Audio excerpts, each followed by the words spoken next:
Hi friends, good morning. Welcome to amusing stuff machine APSC. APSC junior assistant కోర్సుకు సంబంధించి English simplification కోర్సులో భాగంగా class 8లోకి మనము అడుగు పెడదాము. దీంట్లో మనము ఇడియమ్స్ గురించే మాట్లాడుకుందాం. ఇడియమ్స్లో క్వశ్చన్ అండ్ ఆన్సర్ ఫార్మాట్లో తీసుకుందాము. ఇది ఇడియమ్స్లో మనకి థర్డ్ క్లాస్ అవుతుంది. మీరు కనుక ఇదే ఫస్ట్ టైం చూస్తుంటే ముందు వెళ్ళి 6th క్లాస్ 7th క్లాస్ ఒకసారి వినండి. 6th క్లాస్లో బేసిక్స్ చెప్పాను. 7th క్లాస్లో ఒక 20 ఎగ్జాంపుల్స్ తీసుకొని వచ్చి చెప్పడం జరిగింది. ఇది ఇడియమ్స్కి మేబీ లాస్ట్ క్లాస్ అవ్వచ్చు. సో అందుకని చెప్పి దీంట్లో మనము how to become an expert, ఇడియమ్స్ని ఎలాగా ఈజీగా సాల్వ్ చేయగలిగేటట్టు మనము మన యొక్క ఫోకస్ని మలుచుకోవాలి అని చెప్పడం జరుగుతుందన్నమాట. ఆల్రెడీ లాస్ట్ క్లాస్లో ఆప్షన్స్ని ఎలిమినేట్ చేసుకోవడం ఎలాగా అని చెప్పి చెప్పడం జరిగింది. మీకు అది అర్థం కాకపోతే ఈరోజు కూడా అలానే చూద్దాము చాలా వరకు. సో దీనికన్నా ముందు, క్లాస్ స్టార్ట్ చేయకన్నా ముందు, మనం రీసెంట్గా అమ్యూజింగ్ స్టఫ్ ఆన్లైన్ స్టడీ సర్కిల్ని లాంచ్ చేశాము. అది మీ అందరికీ తెలుసు. దాని ద్వారా మనం అనౌన్స్మెంట్ కూడా చేశాము వీడియో రూపంలో. APSC junior assistant cum computer assistant jobs 670 పడున్నాయి. That is a very good job. Like చాలా సంవత్సరాల నుంచి, చాలా డేస్ నుంచి మనకి ఏది లేకపోవడం వల్ల ఇది కొంచెం మనకి బాగా కనపడుతుందన్నమాట. It's also good job, mandal level job. Revenue డిపార్ట్మెంట్లో పాసిబిలిటీ ఆఫ్ ప్రమోషన్స్ చాలా ఉంటుందన్నమాట, ఎటువంటి ఇబ్బంది లేదు. సో దీంట్లో మనము స్టార్ట్ చేసినటువంటి కోర్సెస్ ఏంటంటే ఇంగ్లీష్ సింప్లిఫికేషన్ కోర్స్ ఒకటి, ఎకానమీ రిలేటెడ్గా ఏపీ ఇండియాకి సంబంధించి కరెంట్ అఫైర్స్ కానీ స్కీమ్స్ కానీ, ఈ 2 కోర్సెస్ మనము స్టార్ట్ చేసాము.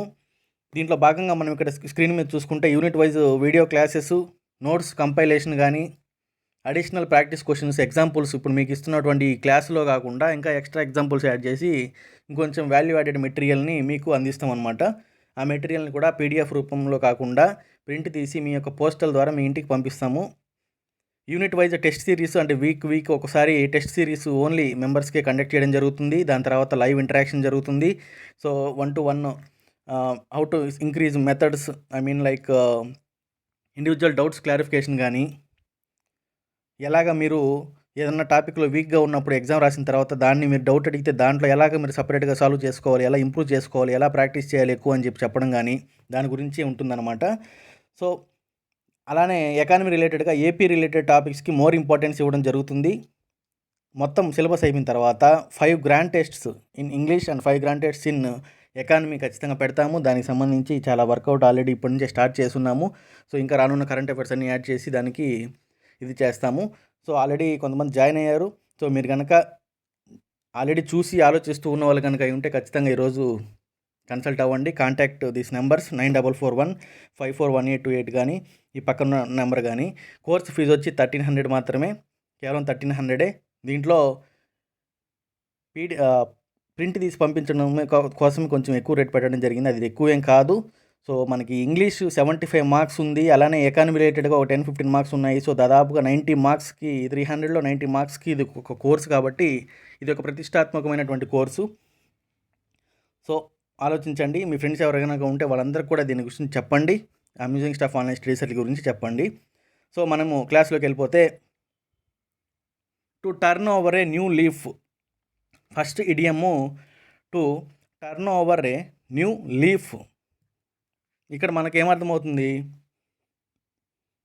టర్న్ ఓవర్ అంటే నీ లైఫ్ టర్న్ ఓవర్ అయింది, యూటర్న్ వేసుకునేది అంటాం కదా, అట్లా అనమాట టర్న్ ఓవరు. న్యూ లీఫ్ అంటే కొత్తగా మారిందనమాట. అంటే స్ప్రింగ్ సీజను, ఫాల్ సీజన్ ఇట్లాంటప్పుడు ఆకులు రాలిపోయి మనకి మళ్ళీ వస్తుంటాయి కదా. సో అలానే. సో ఫస్ట్ ఆప్షన్ చూసుకుంటే, to change completely one's course of action, to shift attention to new problems, to cover up one's faults by wearing new marks, to change old habits and adapt new ones. ఇక్కడ to shift attention to new problems గురించి ఎక్కడ mention చేయలేదు. New leaf అన్నారా అంటే చెట్టుని మనము సూచించేది ఏంది, గ్రీన్ కలర్ అంటే మంచి విషయం అన్నమాట. అటు టు కవర్ వన్స్ ఫాల్ట్ గురించి ఎక్కడ లేదు. సో ఏ ఆప్షను, డి ఆప్షన్ మనకు మిగిలింది.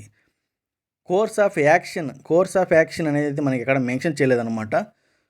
లైక్ అలా ఏలో డీలో మీకు కన్ఫ్యూజన్ ఖచ్చితంగా మెదులుతుంది. సో మీరు కనుక ఈ ఆప్షన్ని ఎగ్జాంపుల్లో వాడి కనుక చూస్తే, to change old habits and adopt a new ones. 10 years నుంచి ఒకే హ్యాబిట్స్లో ఉన్నాము. Today I'm turning over new leaf అంటే న్యూ లైఫ్ స్టైలు, న్యూ హ్యాబిట్స్ని నేను అడాప్ట్ చేసుకోవాలనుకుంటున్నాను అని చెప్పి మనం అంటాం అనమాట. సో దానికి ఆన్సర్ వచ్చి డి. ఇది కొంచెము మనము బైహార్ట్ చేయాల్సినటువంటిది అనమాట. హాబ్సన్స్ చాయిస్ అంటే ఏంటి? హాబ్సన్స్ చాయిస్ అంటే he was given Hobson's choice by the employer. అంటే మీ బాస్, పైన బాస్ ద్వారా నీకు హాబ్సన్స్ చాయిస్ ఇచ్చాడు. Options choice to live or die, ఖచ్చితంగా దీన్ని మనం కొట్టేయచ్చు. No real choice at all, first choice, excellent choice.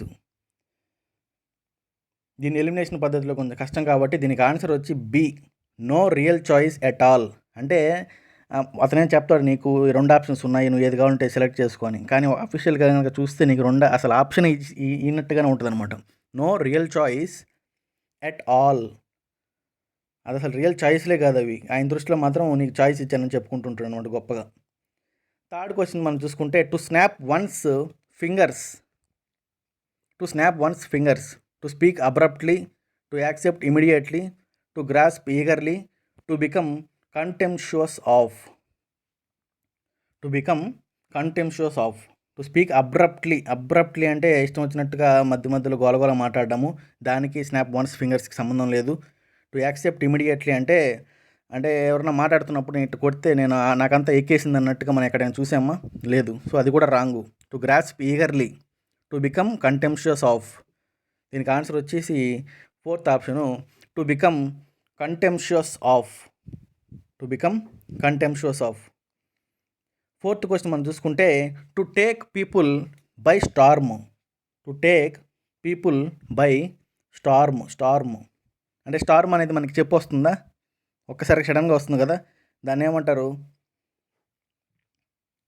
Okay, so ఇక్కడ మనకి ఆప్షన్ చూసుకుంటే to put people in utter surprise, to captivate them unexpectedly, to exploit peoples agitation, to bring out something sensational attracting peoples attention. ఈ option కాదు. To exploit peoples agitation, exploit అంటే వాళ్ళకు ఉన్నటువంటి దాన్ని మనము పోగొట్టడం, అది కాదు. సో ఫస్ట్ ఆప్షన్, సెకండ్ ఆప్షన్లో మీరు ఇప్పుడు తేల్చుకోవాలన్నమాట. స్టార్మ్ అనేది సర్ప్రైజ్ ఏం కాదు, అంటే చెప్పకుండా వస్తుంది, అన్ఎక్స్పెక్టెడ్లీ వస్తుంది అనమాట. టు క్యాప్టివేట్ దెమ్ అన్ఎక్స్పెక్టెడ్లీ అంటే you took me by the Storm, I wasn't expecting you till the next Monday అని మనం ఎలాగైతే వాడతామో అలానే దీన్ని కూడా వస్తుంది అన్నమాట. ఫోర్త్ ఆప్షన్కి ఇది ఈజీగా చెప్పేయచ్చు మనము. ఫోర్త్ ఆప్షన్కి బై ద స్టార్మ్ అంటే you captivated them unexpectedly. Next ఇది చాలా ఇంపార్టెంట్, అంటే చాలా ఇంపార్టెంట్ అనమాట. ఇది చాలా దగ్గర మనం చూస్తుంటాము సినిమాల్లో కానీ పేపర్స్లో కానీ. Reading between the lines, to read between the lines. First option to concentrate, to read carefully, to suspect, to grasp the hidden meaning. To concentrate, to suspect wrong. మనకి బి ఆప్షన్, డి ఆప్షన్ మిగులుతాయి అన్నమాట ఖచ్చితంగా. To read between the lines అంటే to read carefully అన్నట్టుగా అయినా వస్తుంది, కానీ దీనికి ఆన్సర్ వచ్చేసి to grasp the hidden meaning. So నువ్వు కేర్ఫుల్గా రీడ్ చేయడానికి డైరెక్ట్గా అదే చెప్పొచ్చు కదా, జాగ్రత్తగా చదువు, కేర్ఫుల్లీ, ఫోకస్డ్ అని. కానీ హిడెన్ మీనింగు మనకి ధృవ సినిమాలో ఎలాగైతే రీడింగ్ బిట్వీన్ ద లైన్స్ గురించి చెప్తాడో, అంటే ఫస్ట్ పేపర్లో ఉన్న న్యూస్కి లాస్ట్ 8th పేపర్లో ఉన్నటువంటి అడ్వర్టైజ్మెంట్కి ఎలా రిలేషన్ ఉంటుంది, ఎలా సంబంధం ఉంటుంది. న్యూస్ పేపర్లో రాసిన దాన్ని మనం అలా నమ్మకూడదు, మనం ఆలోచించుకోవాలి, అనలైజ్ చేయాలి. దాన్ని రీడింగ్ బిట్వీన్ ద లైన్స్ అంటారు అనమాట. To grasp the hidden meaning అంటే ఒకడు ఏదైతే సోచ్ చెప్తా ఉంటాడో, you have grasped the hidden meaning, you have read between the lines అని మనం అనుకోవచ్చు అనమాట. 6th, to pull one's socks up. To pull one's socks up, to prepare, to try hard, to get ready, to depart. ఇవి వచ్చి literal meanings. So ఇవి ఖచ్చితంగా తప్పు. So దీనికి మనం ఆన్సర్ చూసుకుంటే to try hard. He put he socks up అంటే he tried really hard అని వస్తుందన్నమాట. To pull one socks up అంటే to try hard. 7th question మనం వెళ్తే ప్రోస్ అండ్ కాన్స్, ఇది అందరికీ తెలుసు. Pros and cons. For and against a thing, foul and fair, good and evil, former and later.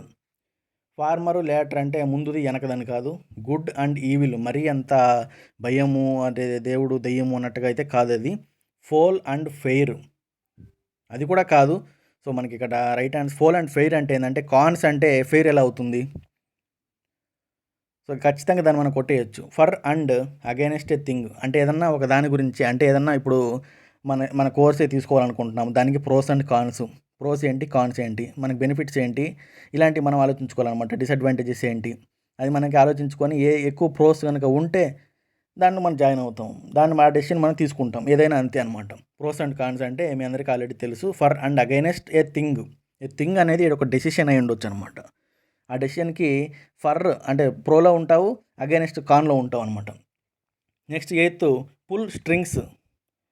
Pulling strings అంటే to except a hidden influence, to tease someone, to speed up, to start something. Pull the strings అంటే to tease someone కాదు. Pulling your leg అంటే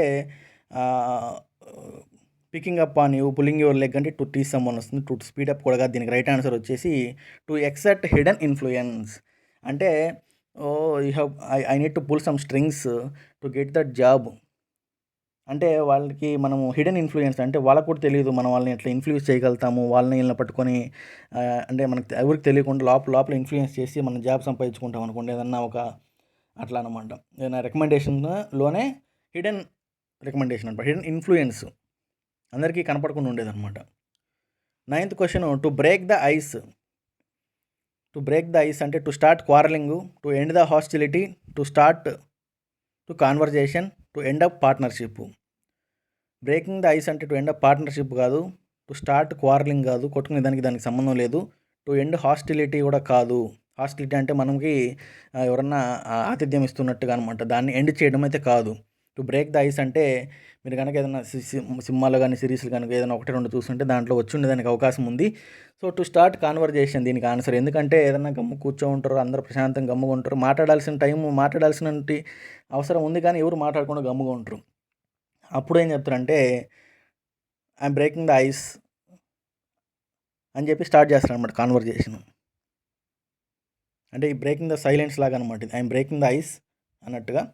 ఇది to set Thames on fire, ఇది literal meaning అనమాట. Thames అంటే ఆ London bridge ఉంటుంది కదా థేమ్స్ నది పైన, సో ఆ బ్రిడ్జ్ అనుకోండి. To set the Thames on fire. 10th question to do something remarkable, to try to do impossible, to burn something to ashes, to fling ironical remarks. ఇది కాదు, ఇది literal meaning కాబట్టి ఇది కూడా కాదు. ఖచ్చితంగా మీకు ఆల్రెడీ చెప్పున్నాను, మీనింగ్ను బట్టి పోకండి. ఖచ్చితంగా చాలామంది సీ పెట్టేసి గమ్ము వెనక్కి కూడా చూడరు, అది తప్పు. To do something remarkable. Remarkable అంటే ఐ మీన్ లైక్ అసలు వెరీ గుడ్ థింగ్ అన్నట్టు అనమాట. To try to do impossible, ఇది బి అనేది రైట్ ఆన్సర్ దీనికి. ఎందుకంటే థేమ్స్ అనేది ఒక నది, ఆ నదిని మనము ఏదన్నా మంటలు తగలబెట్టగలుగుతామా? That is impossible thing, right? So that is why ఈ ఈడియంకి ఇది మీనింగ్ వస్తుంది అనమాట. To try to do the ఇంపాసిబుల్ని to set Thames on fire అని వస్తుంది అనమాట. Next to cry wolf, to listen eagerly, to give false alarm, to turn pale, to keep off starvation. దీనికి ఆన్సర్ మనం చూసుకుంటే టు క్రై వూల్ఫ్ అంటే ఇది మనం గుర్తుపెట్టుకోవాల్సిన అవసరం ఉంటుందన్నమాట. టు గివ్ ఫాల్స్ అలారము అంటే వూల్ఫ్ అంటే నక్క అంటే తోడేలు అట్లా వస్తుంది కదా. టు క్రై వూల్ఫ్ అంటే to give false alarm. 12th question I have an axe to grind, so don't disturb me అన్నట్టు అనమాట. First option private end, to serve, to fail, to arouse interest, to have no result, to work for both sides. Axe to grind అంటే నా గొడ్డలు నేను ఇది చేసుకోవాలా, సానబెట్టుకోవాలా. దీనికి answer వచ్చేసి private end to serve. I need to serve my end అంటే నా యొక్క కర్తవ్యాన్ని నేను నెరవేర్చాలి. నేను ఒక డీల్ని కుదుర్చుకున్నాను, అది కంప్లీట్ అవ్వాలంతే. టు హ్యావ్ నో రిజల్ట్ కాదు, ఎందుకంటే గ్రైండింగ్ ద యాక్స్కి దానికి సంబంధం లేదు. To work for both sides అనే దానికి మీనింగ్ ఎక్కడ లేదనమాట ఇది. టు ఫెయిల్ టు అరౌజ్ ఇంట్రెస్ట్ని లేకుండా వెనక్కి తొక్కేయడం, అది కూడా కాదు. సో దీనికి ఆన్సర్ వచ్చేసి private end to serve. We must work with all our might and main, otherwise we cannot succeed. With all our might and main, work అన్నాడు, వర్క్. సో బాగా మొత్తము నీకున్నటువంటి మొత్తం సో మనము కష్టపడితే తప్ప మనము సక్సీడ్ అవ్వలేము అని చెప్తున్నారనమాట. కంప్లీట్ ట్రస్ట్కి దానికి సంబంధం లేదు. ఎక్సెప్షనల్ స్కిల్స్ అనేది అయితే కూడా లేదు. ఫుల్ యూనిటీ అంటే అందరూ కలిసి వర్క్ చేస్తేంత మాత్రాన సక్సీడ్ అయిపోదు. వి అంటే సింగిల్ ఇండివిజువల్స్ లెక్క వస్తుంది యాక్చువల్గా ఇక్కడ. ఫుల్ ఫోర్స్ వస్తుందన్నమాట. అంటే నీకున్నటువంటి ఎఫర్ట్స్, నీ యొక్క స్ట్రెంగ్త్ మొత్తం పెట్టి నువ్వు వర్క్ చేస్తే నువ్వు ఖచ్చితంగా సక్సీడ్ అవుతావు. With all our might and main అంటే full force. After his business failed he had to work hard to keep the wolf from the door. అతని బిజినెస్ పోయింది. దాని తర్వాత ఏం చేయాలా, ఆ వూల్ఫ్ని లోపలికి రానికుండా ఉండేదానికి హార్డ్ వర్క్ చేయాల్సి వస్తుందన్నమాట. ఎందుకంటే గోడకి ఆ తలుపుకి ఏమైనా అడ్డం పెట్టడం ఇట్లాంటివన్నీ. సో జనరల్గా మీనింగ్ అయితే అది. లిటరల్గా మీనింగ్ మనకి అఫీషియల్గా మనకి ఇడియంకి మనం మీనింగ్ తీసుకుంటే ఎర్న్ ఏ హానెస్ట్ లివింగు కాదు, రీగెయిన్ హిజ్ లాస్ట్ పొజిషను కాదు.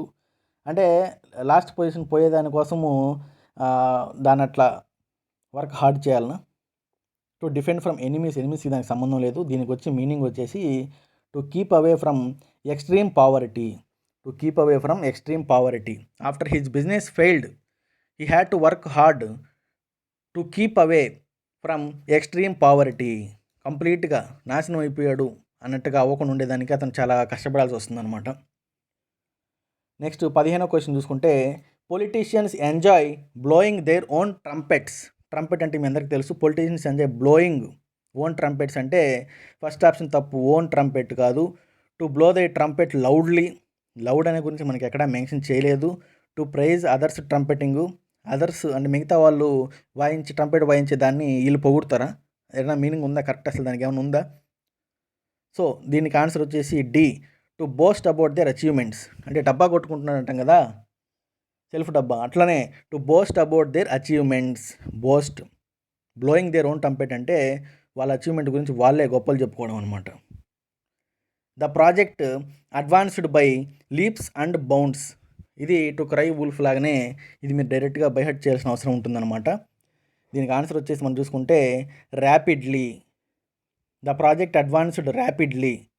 షార్ప్లీ, స్లోలీ, సింప్లీ కాదు, ర్యాపిడ్లీ. ఒక్కసారిగా I'm ahead by leaps and bounds అంటారనమాట. ర్యాపిడ్గా ఒక్కసారిగా సడన్గా ఒక్కసారిగా వచ్చేసిందని ర్యాపిడ్గా మనము లీప్స్ అండ్ బౌండ్స్ రాసుకోవాలి. మీరు ఖచ్చితంగా దీన్ని స్టార్ మార్క్ పెట్టుకోవాలి. There is no love lost between any two neighbouring countries in the world. No love lost between అంటారనమాట. అంటే లిటరల్గా తీసుకుంటే లవ్ లాస్ట్ అవ్వలేదు అని కాదు. సో ఇక్కడ మనకి దీనికి ఆన్సర్ చూసుకుంటే నాట్ ఆన్ గుడ్ టర్మ్స్. ఏ రెండు కంట్రీల్లో కూడా, ఏ రెండు నైబర్ కంట్రీస్ కూడా వాళ్ళ రెండు మనం చూసుకుంటే నాట్ ఆన్ గుడ్ టర్మ్స్. యాక్చువల్గా అయితే హ్యావ్ ఏ గుడ్ అండర్స్టాండింగ్ అనేది చాలామంది పెడతారు, ఎందుకంటే నో లవ్ లాస్ట్ అని చెప్పారు కాబట్టి. సో దట్ ఈస్ అది నిజంగా మీనింగ్ అవుతుంది. ఇదైతే ఇడియం మీనింగ్ అవుతుంది. సో మీరు కనుక గమనించుకోవాలి. There is no love lost between his friend and that person, his superior and you. అంటే you are not on good terms, దాని మీనింగ్ అది. 18 the beleaguered politician was anxious to set the record straight. ఇది మీకు అర్థం కాదు, దీన్ని వదిలేసేయండి. ఎందుకంటే మనకు కావాల్సింది ఏంటంటే ఇడియం మీనింగ్. మనం దాని మీనింగ్స్ ఎవరు అడగల. The beleaguered politician was anxious to set the record straight అంటే అతని గురించి చాలామంది చాలా పలు రకాలుగా అనుకుంటూ ఇతను మంచోడు కాదు, ఇతను అయ్యి చేస్తుంటాడు, అంటే చీట్ చేస్తుంటాడు అని చెప్తుంటారు. కానీ అన్నిటిని కూడా వాళ్ళందరినీ ఆపించే దానికోసము to set the record straight, to keep the record straight he will come and he will do that. 18th దానికి ఫస్ట్ మనం చూసుకుంటే first option to give a correct account, win party support కాదు, మేక్ ఏ కన్ఫెషన్ కాదు. అంటే confession అనేది వేరే, record setting స్ట్రైట్కి దానికి సంబంధం లేదు. టు గివ్ ఏ స్పీచ్ అస్సలు కాదు ఇది. సో దీనికి రైట్ ఆన్సర్ వచ్చేసి ఏ answer, to give a correct account. అందరూ రకరకాలుగా చెప్తూ ఉంటారు, ఆయన కూడా ఇంతకుముందు పలు రకాలుగా చెప్పున్నాడు, కానీ ఇప్పుడు వచ్చే అఫీషియల్గా కరెక్ట్ అకౌంట్, నిజంగా ఏం జరిగిందో చెప్తాను అనమాట. దాన్ని సెట్టింగ్ ద రికార్డ్ స్ట్రైట్ అంటారనమాట. The manager gave his assistant a piece of his mind. The manager gave his assistant a piece of his mind. దీనికి మనం ఏం చేస్తామంటే డైరెక్ట్గా పోయి అడ్వైజో సజెషనో పెట్టేస్తాము. ఖచ్చితంగా అది wrong.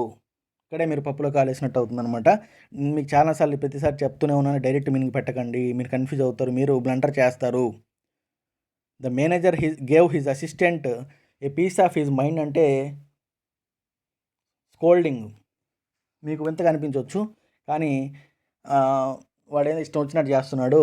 Let me give him piece of my mind, నేను వెళ్ళి వాడి సంగతి చూస్తాను అని ఎలాగైతే మనం చెప్తామో దాని మీనింగ్ ఇట్లా ఐడియంకి ఇది వస్తుందన్నమాట, స్కోల్డింగు.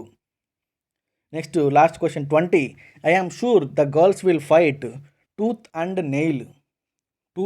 Nail for their rights. Tooth and nail మనకి దాని లిటరల్ మీనింగ్, టూత్ అంటే పళ్ళు, నెయిల్ అంటే గోర్లు అనమాట. Without any weapon wrong, in a cowardly manner తప్పు, with all their rights,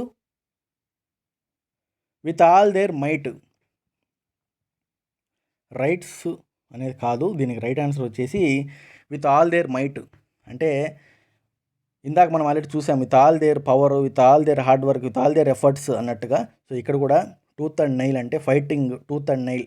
I fought tooth and nail but I lost it, I cannot succeed అని అంటే నాకున్న దాన్ని మొత్తాన్ని నేను దారబోసి ఎఫర్ట్ పెట్టాను, విత్ ఆల్ మై మైట్ అనేది దీనికి మీనింగ్ వస్తుందన్నమాట. సో ఇక్కడితో మనము ఈ క్లాస్ని ఎండ్ చేసుకుందాము. సో ప్రాబబ్లీ ఏ ఈడియమ్స్కి ఇదే లాస్ట్ అవుతుంది. సో నెక్స్ట్ నుంచి మనం సీక్వెన్స్ స్టార్ట్ చేస్తాము. కాకపోతే మన కోర్సులో జాయిన్ అయినటువంటి వాళ్ళకి, ఇంకా జాయిన్ అవ్వే వాళ్ళకు కూడా ఈడియమ్స్కి సంబంధించి 15 మార్క్స్ ఉన్నాయి కాబట్టి టోటల్లో మనం జస్ట్ క్లాసులో ఒక 60-70 చెప్పుకున్నాము. మెయిన్ ఇంపార్టెంటే చెప్పుకున్నాము.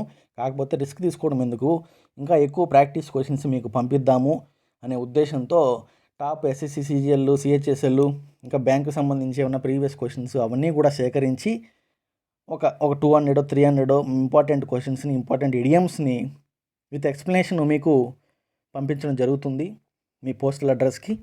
సో మీరైతే రెడీగా ఉండండి. మీరు ఇప్పటికే ఏదో అయిపోయింది అనుకోమాకండి. So that's it. Thank you everyone. So మీరు ఒకసారి ఆలోచించండి, ఈ యొక్క మ్యూజిక్ స్టఫ్ ఆన్లైన్ స్టడీ సర్కిల్లో జాయిన్ అవ్వాలి అనే దాని గురించి. ఖచ్చితంగా it will be worth it. So first నుంచి మమ్మల్ని ట్రస్ట్ చేస్తున్నటువంటి వాళ్ళు ఇప్పుడు కూడా ట్రస్ట్ చేయండి. ఇంగ్లీష్లో 75కి ఖచ్చితంగా మీకు 60+ తెప్పించేదానికే మా యొక్క ఎఫర్ట్స్, మా యొక్క మొత్తం కూడా మేము దీంట్లో పెడుతున్నాం అనమాట. సో టెలిగ్రామ్ ఛానల్లో జాయిన్ అవ్వండి. ఏమన్నా కమ్యూనికేషన్ రిలేటెడ్గా మనము అక్కడ మాట్లాడుకున్నాము.